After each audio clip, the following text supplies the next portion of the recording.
un pays normal di nga ñëw gis bépp ministre boo xam ne yow yaa tax ñu fal ko parce que yaa fal kii tax ñu muy signé décret di nommer à tous les postes civils et militaires nga gis ko di daw mel ni sab sëriñ nga gis ñu war ko jox ñaari loxo war ko nangam ce n'est pas normal dama ne ministre bi mindaanu sénégalais yi la sénégalais yi lay liggéeyal député bi sénégalais yi lay liggéeyal parce que ñoo ko fal ils utilisent les deniers publics pour mën a doxin li nga xam ne mooy doxal est-ce que dans un pays normal en temps de campagne électorale di nga gis nit koo xam ne dafay fël tudd Omar Faye nekk candidat kenn xamu ko woon fenn nga gis que muy rangale ay kat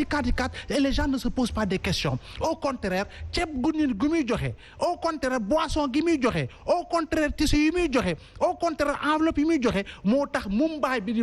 fees si ginnaawam dama ne il est plus que temps bu ñu bëggee atteindre l'émergence comme ni ñu ko bindee dans le plan Sénégal émergent pour l'horizon 2035 c'est ici et maintenant qu'on doit aller dans le sens d'une éducation profonde du peuple sénégalais dans sa majorité mais également veiller au changement des mentalités suñu si yeggul ma ne la du ñu mës a avancer te président itam il faut ñu poser ko des questions dañ ko falaat ko mais pourquoi aujourd'hui autour de son entourage saaga yi ay nit yoo xam ne vraiment kaddu yi du rafet ñoom la ñuy gën a fësal ñoom la ñuy gën a gis te le cas Moustapha Cissé Lo avec ta permission je termine par là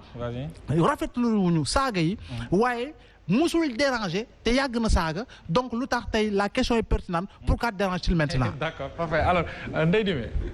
waaw justement Cissé Lo yàgg na saaga na sax ay chef religieux ci Touba loolu yàggul dara te dérangé wul kenn Cissé Lo saaga na ñi mu bokkal parti saaga na ay opposants mais tey pourquoi saaga yi xëy na dafa génn ak ñaawteef bi nga xamante ne nii loo xamante ni tey ji kenn mënu ko cautionner xëy na loolu moo tax tey ji mu attirer attention ñëpp mais encore une fois kaw Cissé Lo def lu dul wone tey guerre bi am biir APR te nga xam ne waa APR ñoom seen biir bëgguñu ko dégg te boo leen ko waxee ñu ne la parti yëpp moo am problème mais tey encore une fois li day wane ni tey APR dafa nekk ci ay jafe-jafe yu bett yoo xamante ne ni bu ñu continuer nii fii ba 2024 nag Sénégal mooy am problème parce que parti au pouvoir la ñoom ñoo yore réew mi kaw Cissé Lo man tey damay laaj est-ce que ñun suñu yoon mi ngi ci parce que ñoom seen biir la ñooy tamante ñoom seen biir la tey boo dégloo Cissé Lo ay waxam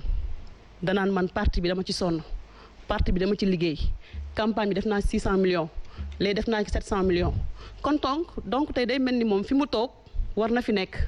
lim ci defoon war na ko jëlaat donc kon tey askan wi nañu tey bu baax xool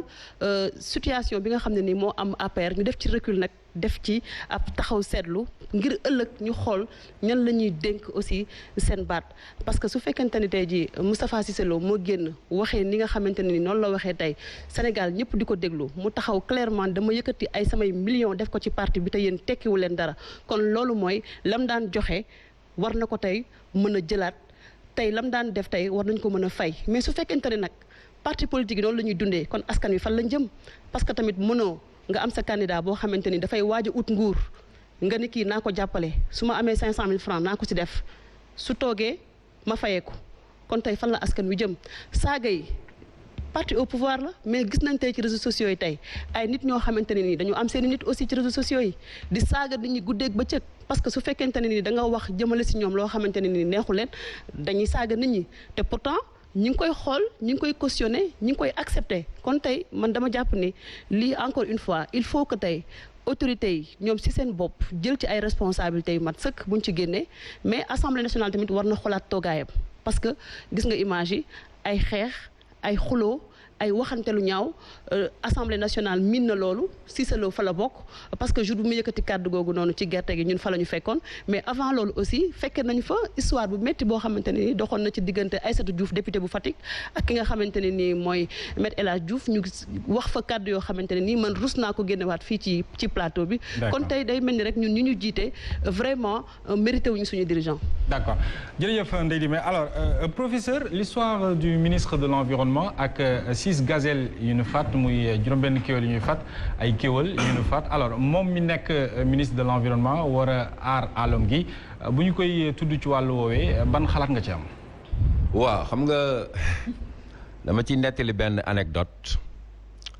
parce que yu mel noonu su amee fekk may def épistémologie dama ci waxtaan ak élèves yi ma waxtaan ci ak élèves yi mu am élève bu ne ma mais ministre boobu gazelle yooyu ñoo ko gën mu ne ministre bi gazelle yi ñoo ko gën xam nga lan moo tax mu garaaw li ñuy wax la rek gis nga c'est-à-dire que lii am fii yëpp dafay wane rek ñun ban genre société lañ ñun Sénégal fonkuñ mala xoolal ci mbedd mi da ngay gis ku jàpp fas wala mbaam yori xiiram di ci dóor et pourtant borom bakkan la Mohamed dama toog Géejawaay mu am benn waay boo xam ne dafay jaay ñax ñiy wër di jaay ñax teg ñax bi nii xar bi ñëw di ci lekk mais gis nga mool bi mu ko dóor pour ñax rek te loolu dérangé wul benn sénégalais gazelle yooyu noonu biñ leen fi indi en 90 il y avait que 40 gazelles au Sénégal en 99 40 gazelles parce que dañuy disparaître ñuy dem ba nga xam ne nekk nañ 400 gazelles te gis nga àddina bii ñu nekk écosystème la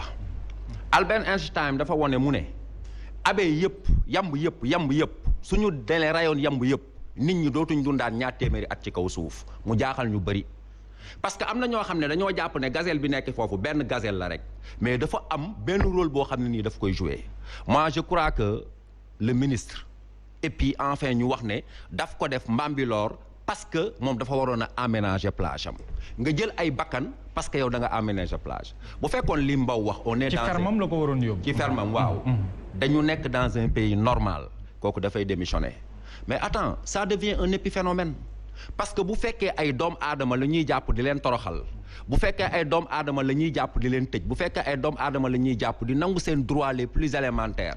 jël les enseignants les plus nobles métiers de ces pays là teg leen de côté je crois que bu ñu feree juróom-benn gazelle coow du jib mais bu ñu nekkoon dans un pays normal ce Michel là devrait déposer sa démission wala président de la République ko dàq mais gis nga xoolal dara du ko ci fekk parce que ñoom dañoo jàpp ne affaire bu ndaw la rek dafay jàll mais borom bakkan lañ de c'est clair madame la ministre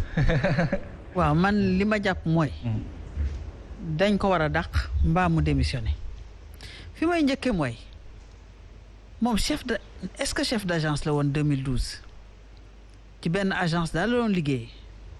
télécommunication Sonatel tey ji il était chef d'agence de Orange de la Sonatel à Rufisque. Voilà. D'accord. Donc diggante 2012 ak 2020 am na ci lu muy xettalee réserve u état parce que ñu jàpp ko ci waxam rek nee na ñoom gazelle yi kii yooyu kéwél yi bu ñu leen bàyyee foofu dañuy xat ci biir kon moom am na foo xam ne moom mooy ñëw xettali fii moo ëpp espace fi leen état bi joxoon te dégg naa ne sax loolu moom du sax demee noonu parce que ñoom ci seen dundin dégg naa ñuy wax ci affaire environnement nit ñi ñoom ci seen dundin ñoom kii benn mâle mooy ñekk comme yamb yi rek ni ñu ko doon waxee benn mâle mooy produire mooy reproduire ñeneen ñi ci des ñooy doxi moom femelle yi di ñëw kon même moom en tant que ministre de l'environnement man ci fan yi li ma ci dégg moom waroon na ko xam mu lay won rek ne que dëkk bi xaw ma nu ma koy waxee ci wolof kleptocratie moo fi nekk c'est-à-dire sàcc ba sàcc rabu àll te xam nga boo koy seet mi ngi wax léegi épistémologie mi ngi wax côté philosophie bi ak yooyu ci mégalomanie la bokk dem ba boo gisee les grands mafiosi bu ñu demee ba à un certain moment dañuy am domaine di wut ay animaux sauvages yu fa nekk ñu koy tiitaroo donc ci espèce u mégalomanie gigantisme la bokk donc am nga yow loo xam ne xaalis doyatul kër doyatul terrain doyatul lépp lu nekk ci dëkk bi ñu ngi koy jël léegi rabu àll yi tamit ñu ngi koy jël donc dëkk bi lépp amuñu dara lu ñuy xeeb amuñu dara lu ñuy bàyyeel askan bi léegi nag ñu ñëw tamit ci côté indiscipline bi parce que boo bëggee sénégalais bi ci mbedd mi su respecté wul état d'urgence nga jël ko di ko dóor ba mu dugg ci këram bu solul masque nga defal ko contravention mais kii def lii loo koy def bonne question kii def lii loo koy def donc bu ñu taxaw rek naan sénégalais yi dañu indiscipliné sénégalais yi indiscipliné wuñ de dañu ñàkk njiit yu mat njiit dama wax toujours ne dëkk bi boo fi bëggee def yu bon retraité ngay jëli